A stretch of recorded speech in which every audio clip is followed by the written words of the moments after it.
পশ্চিমবঙ্গের বীরভূম জেলার ছোট্ট একটা শহর, কিন্তু কোটি কোটি ভক্তের কাছে এটা শুধু একটা জায়গা নয়, এটা একটা বিশ্বাস, শক্তি আর অলৌকিক প্রতীক। আজ আমরা এসেছি মা তারার পবিত্র ধাম তারাপীঠে। কলকাতা থেকে প্রায় 220 কিলোমিটার দূরে অবস্থিত এই তারাপীঠ ট্রেনে রামপুরহাট স্টেশন পর্যন্ত এসে সেখান থেকে মাত্র 9 কিলোমিটার রাস্তা গেলেই পৌঁছে যাওয়া যায় মা তারার দরবারে। প্রতিদিন হাজার হাজার মানুষ এখানে আসেন শুধু একটা আশায়, মা তারার আশীর্বাদ পাওয়ার জন্য। কথিত আছে সতীর শরীরের তৃতীয় নয়ন বা চোখের অংশ এখানে এসে পড়েছিল, সেই জন্য এই জায়গাটাকে শক্তিপীঠ বলা হয়। আর সেই থেকেই জায়গাটার নাম তারাপীঠ। এখানকার মা তারা অন্যরকম। এখানে মা কালীর রূপে নয়, একজন মায়ের মতো নিজের সন্তানকে কোলে নিয়ে বিরাজ করেন। তারাপীঠের ইতিহাস পড়লে যার নাম সবচেয়ে আগে আসে তিনি হলেন সাধক বামাখ্যাপা। লোকমুখে শোনা যায় মা তারার সবচেয়ে বড় ভক্ত ছিলেন তিনি। এই মহাশ্মশানে তিনি সাধনা করতেন, আর বিশ্বাস করা হয় মা তারা স্বয়ং তাকে দর্শন দিয়েছিলেন। আজও সেই মহাশ্মশানকে ঘিরে রয়েছে বহু রহস্য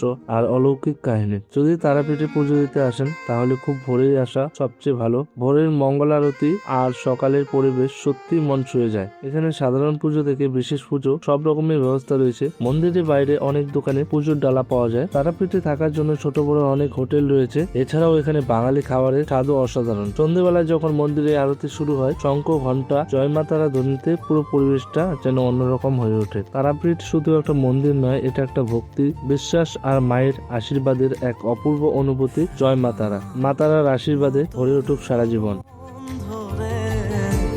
থাকতে দিস রে জনম ধরে আমায়, মাগো তোরেই পাগল ছেলে রইবে রে রোজ তোরা চুলের ছায়ায়। তুই নাকি মাসার বোঝনি, তোর কাছে নয় কিছুই কঠিন। তোর ওই দুটি চরণ তলে থাকবো আজীবন।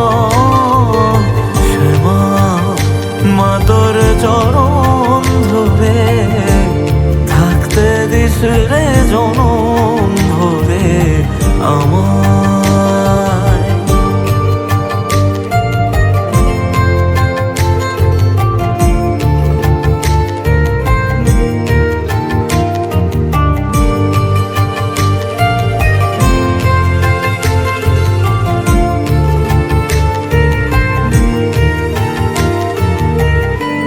শক্তি রূপে জয় মা কালী, ভক্তি কি মা তুই শেখালি। এই দুনিয়ায় যা হয় সবই তোরই ছলনা। কি দিয়ে বল পুজি তোরে আমি বড় ভাগারে। তোর চোখের ওই দয়া ছাড়া নেই রে কামনা। জীবন তোকে